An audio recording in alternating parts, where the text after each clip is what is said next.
En este tipo de cosas tiene que haber tres esferas básicas desde el punto de vista psicológico, ¿no? Y para mí son la motivación, la fuerza que te empuja a querer hacer algo, ¿no? El compromiso, que sin el compromiso la motivación no sirve de nada porque puedes estar muy motivado, pero si no entrenas, no estudias, no te preparas, no sirve de nada la motivación. Solo la motivación sola se te escapa de las manos, como si fuese como si enciendes una cerilla. Hay que tener más cerillas para encender una después de otra, una después de otra, una después de otra. Y luego la tercera es el esfuerzo.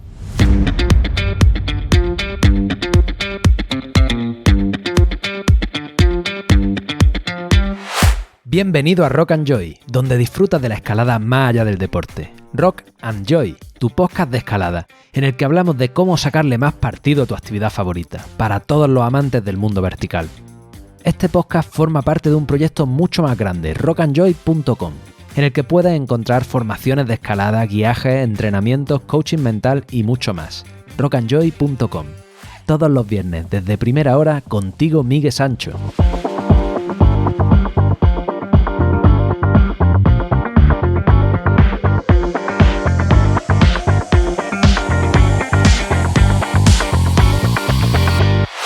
Muy buenas, te doy la bienvenida un viernes más, una semana más a Rock and Joy. Esa brisa que te seca los dedos en el momento justo, tu podcast de escalada. Hoy tengo el orgullo de poder presentarte a mi nuevo colaborador, Petzl.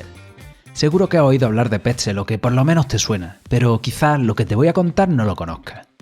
Petzl nació en Francia de la mano de Fernand Petzl en 1970, un apasionado de la espeleología. Fernand había identificado muchas necesidades dentro del mundo vertical y se propuso darle solución, y ahí nació la marca. Con las primeras linternas frontales del mercado, los primeros descensores con freno, los primeros bloqueadores, los primeros cascos específicos. Seguro que has tenido un Grigri en tus manos, pero quizá no sepas que el concepto de un dispositivo de freno asistido fue inventado por Petzl en 1991 y fue la primera versión del Grigri, que revolucionó el mundo de la deportiva.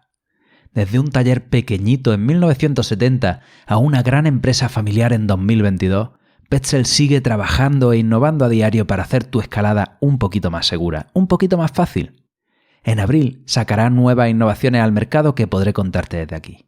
Y hoy puedo decirte felizmente que Petzl y Rock and Joy se unen para poder seguir innovando, también desde una comunicación de calidad. Hecho este anuncio, una colaboración que me hace especial ilusión, quiero hacerte otro recordatorio. Por fin tengo fechas para la primera experiencia Desata tu potencial en la roca de este año. Será en Semana Santa, del 14 al 17 de abril en Granada, y ya está confirmada con 6 participantes de 8. Si quieres apuntarte a una de las 2 plazas que quedan disponibles, entra en rockandjoy.com y ahí tienes toda la información, un formulario para que te llames y testimonios de los escaladores fanáticos de ediciones anteriores. Si quieres darle un buen empujón a tu escalada en roca, aprender a escalar vías más exigentes, más duras, disfrutando más, volando sin tanto estrés, esta es tu transformación. Ya sabes, en Granada, en Semana Santa, del 14 al 17 de abril, tienes una cita con tu escalada. Si quieres una de las 2 plazas que quedan, entra en rockandjoy.com y rellena el formulario. Y ahora te presento al entrevistado de esta semana, Miguel Santolaya, un auténtico crack. Mi tocayo es psicólogo, especializado en la psicología deportiva y en concreto en la escalada. Pero Miguel se dedica además a la investigación, a la docencia y a la clínica, aunque ya cada vez menos. En concreto, colabora en las formaciones de los TD2 y TD3 en CFM Sputnik de Madrid. Investiga también en el grupo de investigación para la escalada de Sputnik, que ya nos mencionó Pedro Bergua en su entrevista, y trabaja mano a mano con cracks como Ichi, a la que ya conoces. ¿Quién está ahí detrás de todo este trabajo? Vamos a conocerlo.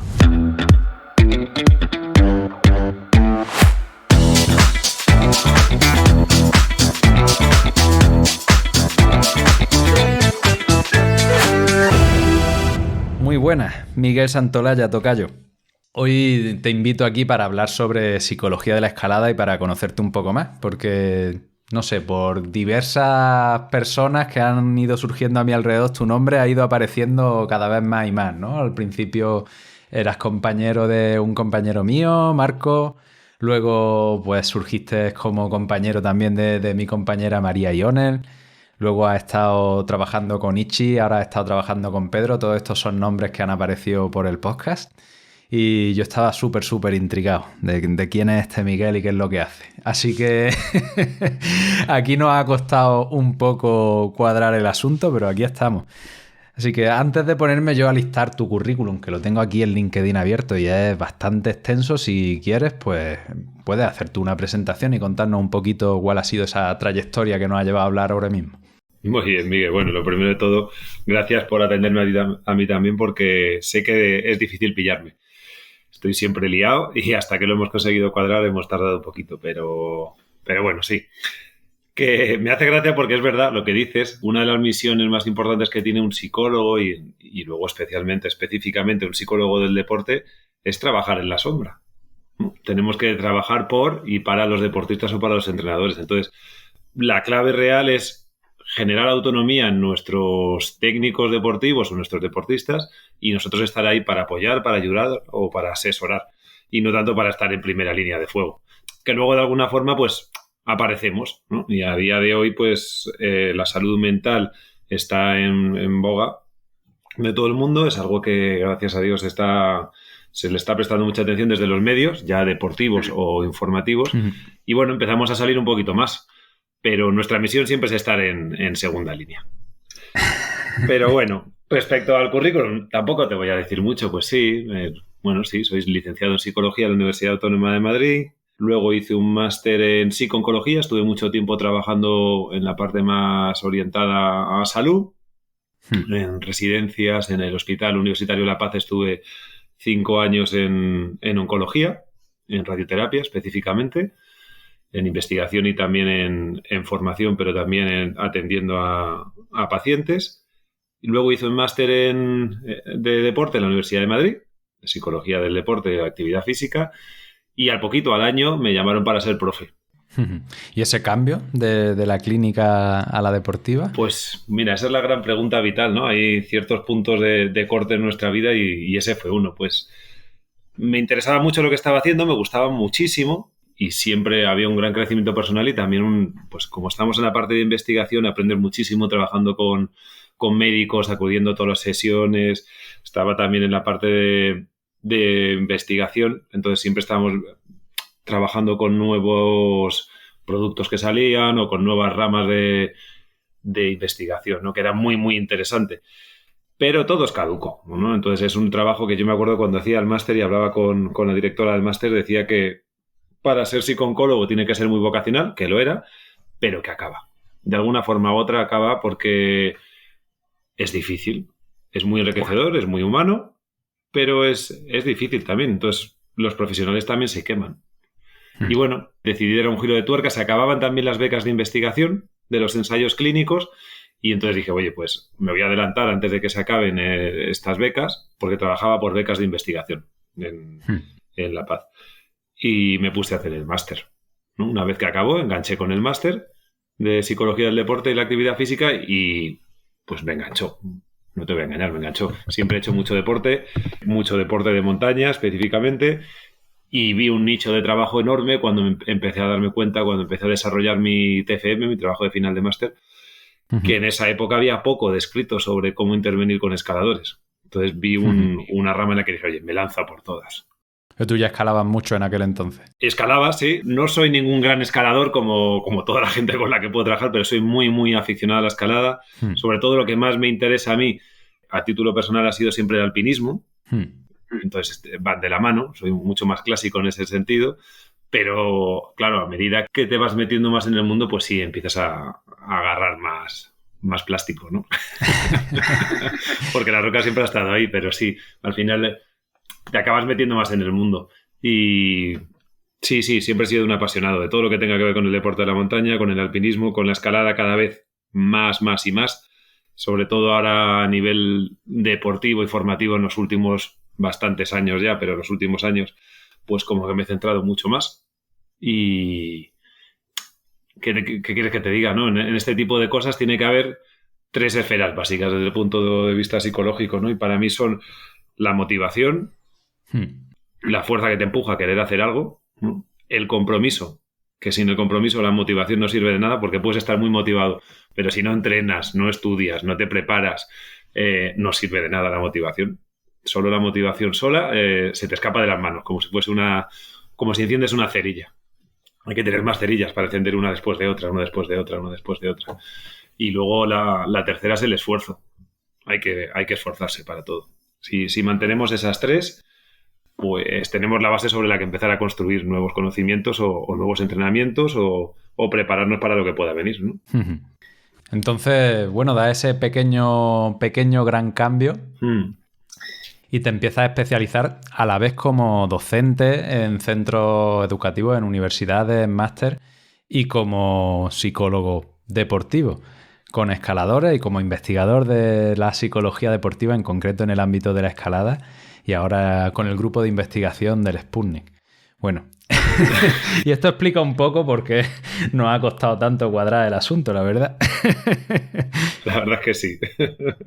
Sí, porque ten en cuenta que en cuanto acabo el máster, me meto también en un grupo con mis mentores de investigación en psicología del deporte, que está especializado, entre otras cosas, en lesiones deportivas, y ahí hay un nicho de trabajo muy importante.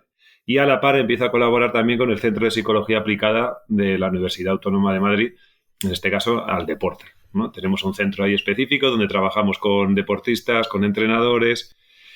A la par también empiezo a dar formación a técnicos deportivos en escalada, a TD2 y a TD3. Montamos con CFEM, Sputnik, todo el apartado de TD3, que es un hito, la verdad. Empieza a funcionar súper bien. Empezamos con una formación súper específica, rodeado de unos profesionales increíbles. A la par también me sale en docencia en otras universidades. 3 veces a la semana me subo a Santander a dar clase y otras 3 días más en Madrid. O sea, estoy saltando todo el rato. Y empezamos a formar ya grupos de entrenamiento bastante importantes con deportistas o que me empiezan a llamar o entrenadores que me empiezan a llamar para trabajar, ¿no? Entonces, se va montando ahí una especie de bola que cada vez es más grande. Oye, Miguel, pues me dices que vienes a esto motivado y comprometido con el mundo del alpinismo, de la montaña, y sin embargo cada vez te vas especializando más en la escalada. ¿Por qué es esto?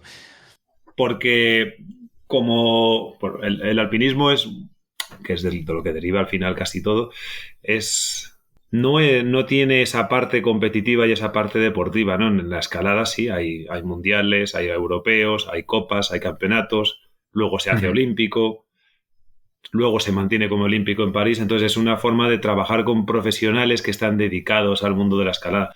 Como aficionado a mí siempre me ha gustado muchísimo, pero es que ahora está el ámbito profesional, deportivo, que es muy diferente a lo que se podía entender, acuérdate, ¿no? A lo mejor a finales de los 90, a principios de los 2000, sí, teníamos todos los campeonatos del mundo y las copas de Europa, pero pensar que podríamos llegar a ser olímpicos cambiaba mucho todo, ¿no? Entonces, es un perfil de deportista diferente, ya es alto rendimiento, que antes también lo había, claro que sí, pero ahora está enfocado desde el punto de vista de, oye, ¿pueden llegar a vivir de esto? Ojalá. La competición cada vez es más fuerte, más real, sí. ¿Es más específica? Sin duda. Han mejorado todos los entrenamientos cada vez más. Entonces, es el momento de prestarle más atención. Bueno, ha sido el momento en los últimos años, ¿no? Estupendo, estupendo. Yo no lo decía porque no sé si a nivel psicológico hay alguna diferencia entre los rigores que nos encontramos los escaladores de roca y los escaladores de montaña, ya a nivel de aficionado. Sí, sí.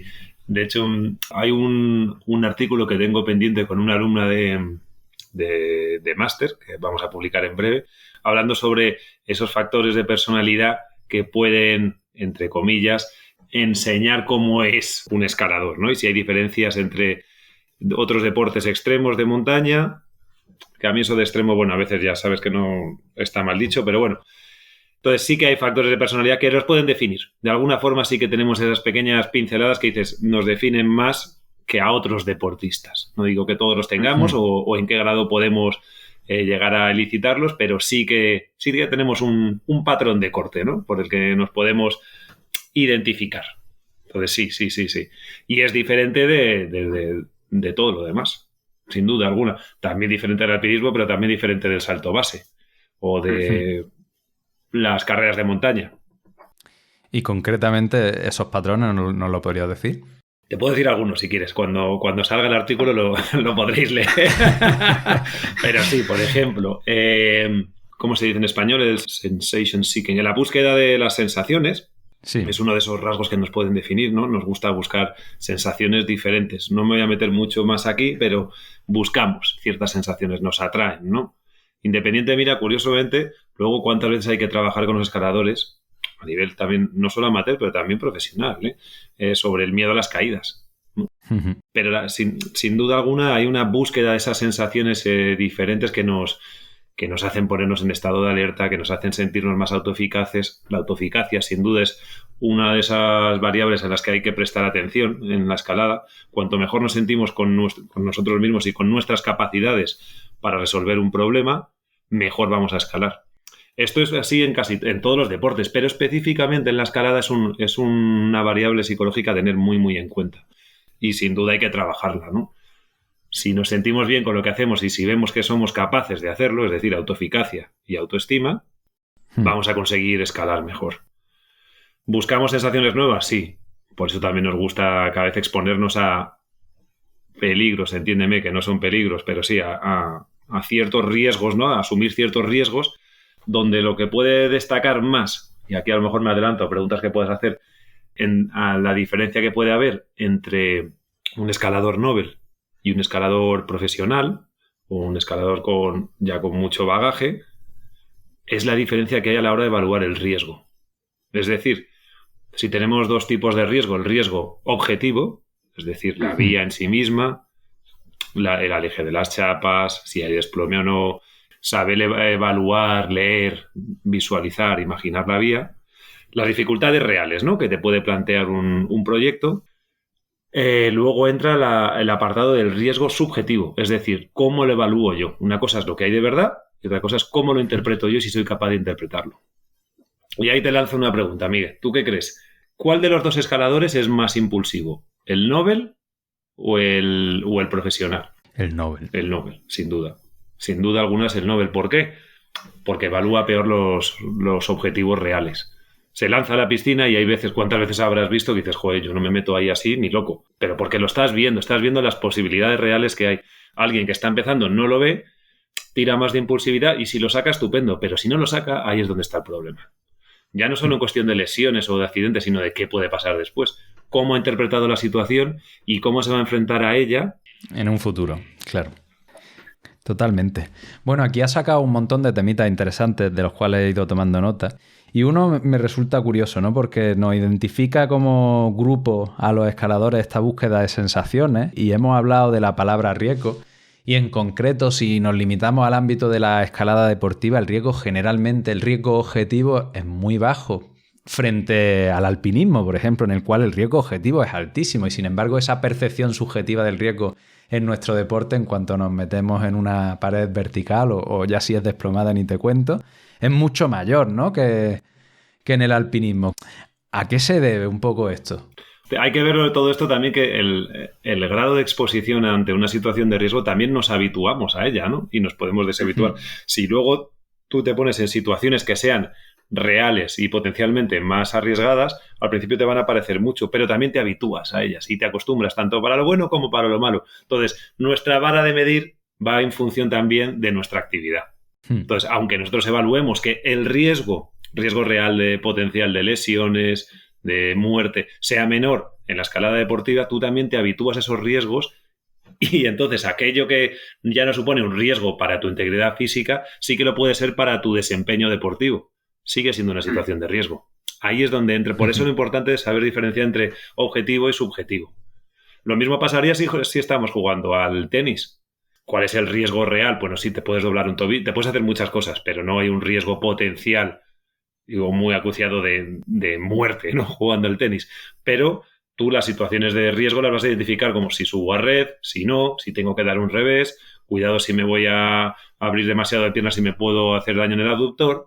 Tú vas en función de los riesgos que vas evaluando y te habitúas a esa situación también. Entonces, lo que interpretamos como riesgo depende realmente de nosotros. Si estás habituado a una zona de trabajo donde el riesgo es real, pues lo trabajarás de una forma. Pero si no, lo vas a trabajar también, porque tú mismo te vas a poner esos límites. Ey, ¿aún no conoces Climbskin? Sus productos son uno de mis grandes aliados para la escalada. Un kit que no puede faltar en mi mochila.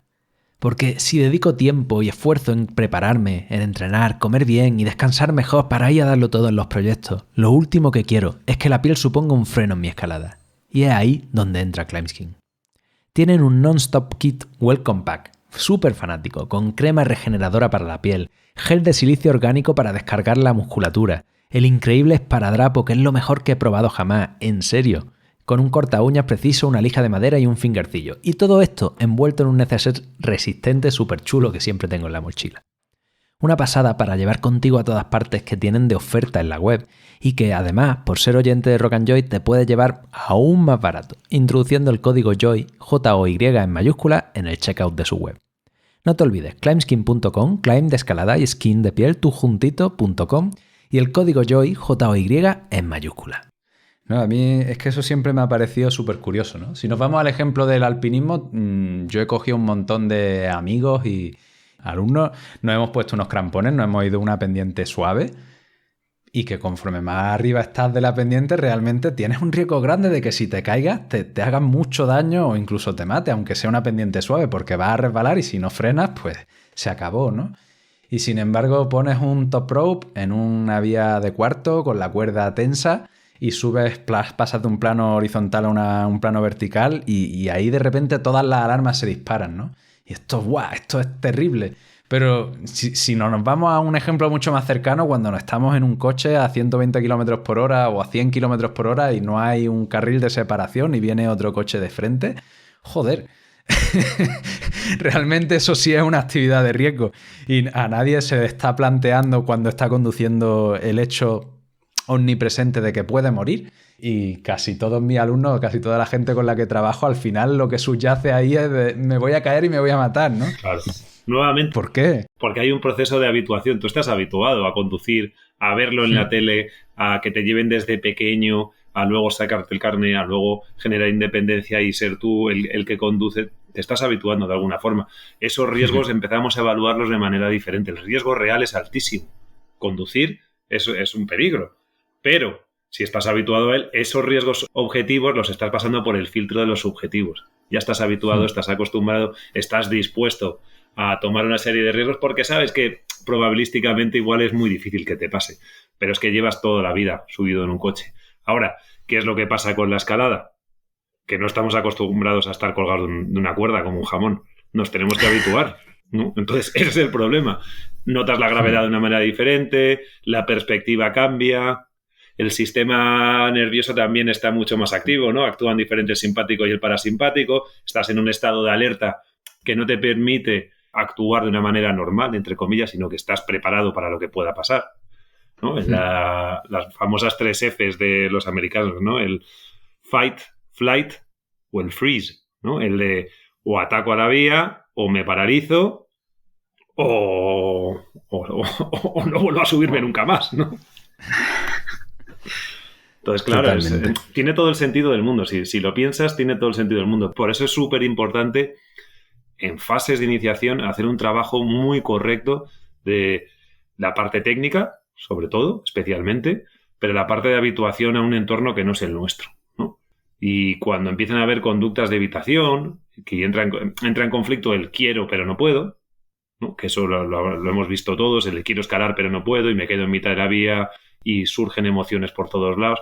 Hay que tener mucho cuidado con cómo trabajamos de manera individual con cada una de las personas, porque muchas veces he visto cosas muy erróneas, ¿no? En psicología tenemos 2 puntos de vista respecto a esto, ¿no? Y uno que realmente funciona y el otro que es más peligroso, que a veces puede funcionar, pero si no funciona la estás liando. Y es la desensibilización sistemática, que básicamente es poco a poco ir preparándote, ir habituándote a una situación que no te gusta. Si te ha mordido un perro de... Claro, exacto. Y el otro es la inundación, que es te meto del tirón y a ver qué pasa. Si lo sacas, te has curado. Pero si no lo sacas... Pero si no lo sacas, estás jodido. Eso. Sí, ¿no? Entonces, totalmente.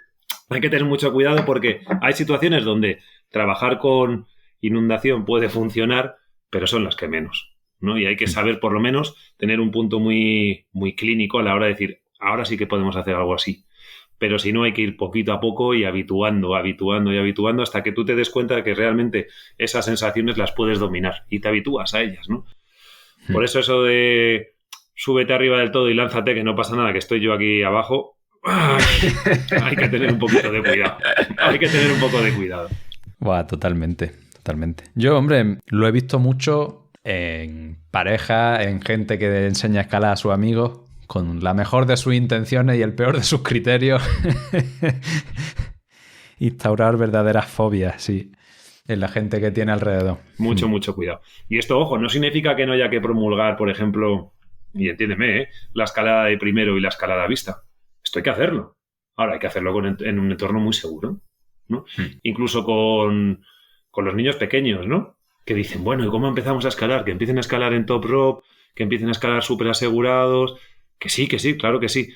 Pero si queremos que se habitúen realmente a este proceso, que al final es escalar de primero y escalar a vista, ¿no? Esa es la última gran intención, a mi juicio es uno de las intenciones máximas en la escalada, aparte de los proyectos y todo, por supuesto. Tendrán que hacerlo.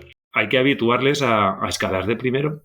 Ahora, las condiciones de riesgos objetivos tienen que ser mínimas. Es decir, trabajamos en vías para que los niños tengan y que aprendan a chapar también. Las chapas muy cerquita, que chapen desde el suelo, que empiecen a manejar instrumentos de escalada desde pequeñitos, desde el punto de vista más lúdico, en el suelo y jugando, y haciendo juegos en paralelo que imiten la sensación o los movimientos que van a tener que utilizar para chapar.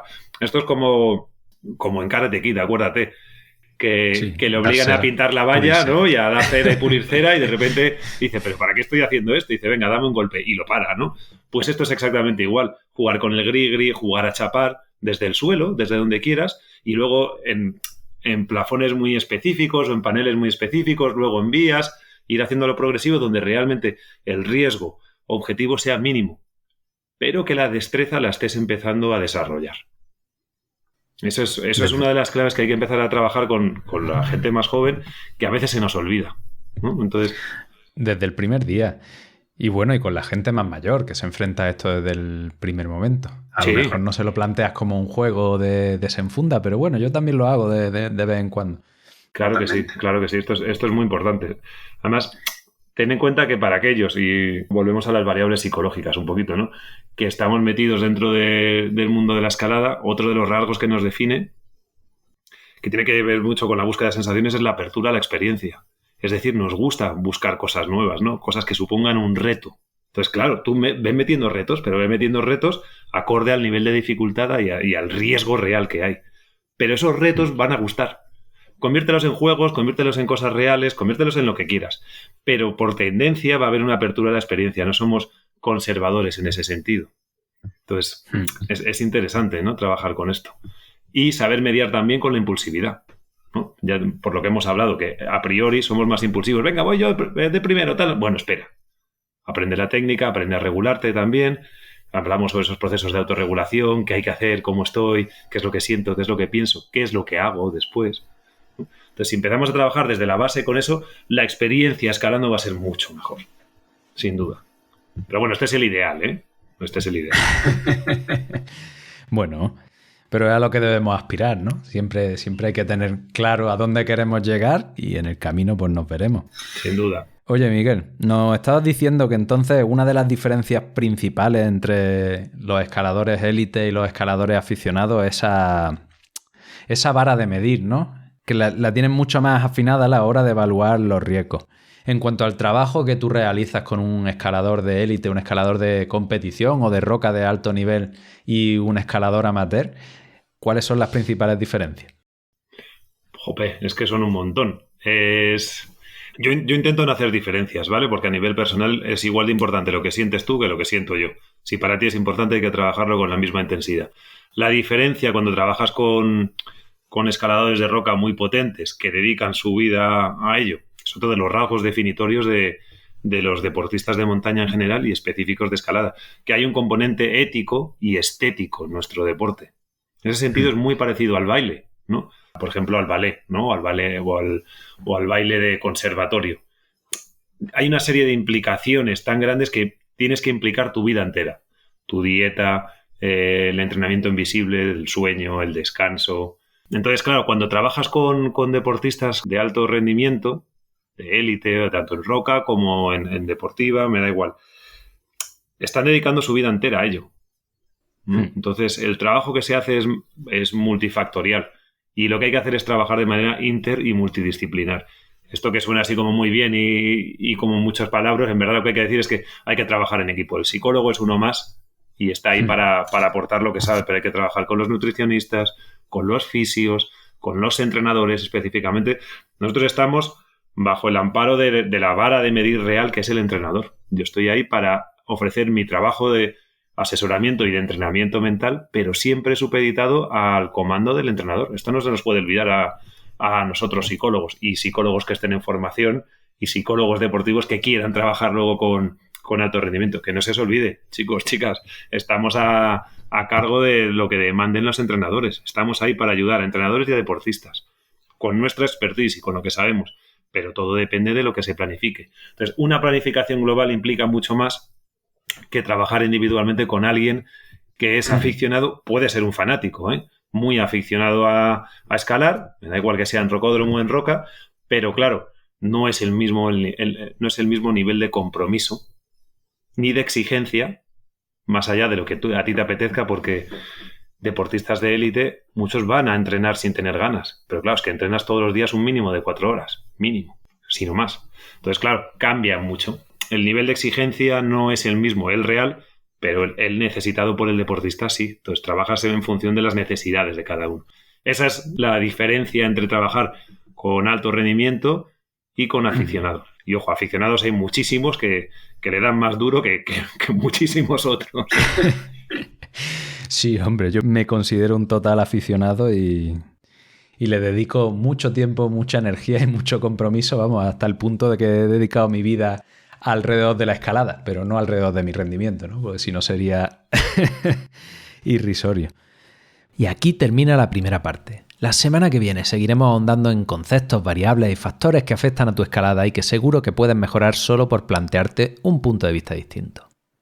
Y para terminar, te recuerdo que por fin tengo fechas para la primera experiencia de Desata tu Potencial en la Roca de este año. Será en Semana Santa del 14 al 17 de abril en Granada, y ya está confirmada. Pero puede que te estés preguntando, ¿qué es esto de Desata tu Potencial? Pues sencillo, el nombre lo dice todo. Es una experiencia, es una formación, o más bien una transformación de 4 días intensivos, en los que vas a aprender y poner en práctica las herramientas tácticas, psicológicas y estratégicas que necesitas para llevar a tu escalada al siguiente nivel, para realmente expresar el potencial que tienes ahora mismo como escalador. Si quieres apuntarte a una de las 3 plazas que quedan disponibles, entra en rockandjoy.com y ahí tienes toda la información y un formulario para que te llame y testimonios de los escaladores fanáticos de ediciones anteriores si quieres ver un poquito qué es lo que ellos han experimentado. Si quieres darle un buen empujón a tu escalada en roca, aprender a escalar vías más duras, disfrutando más, gestionando mejor las emociones, esta es tu transformación. Ya sabes, en Granada, Semana Santa del 14 al 17 de abril, tienes una cita con tu escalada. Si quieres una de las 2 plazas que quedan, entra en rockandjoy.com y rellena el formulario.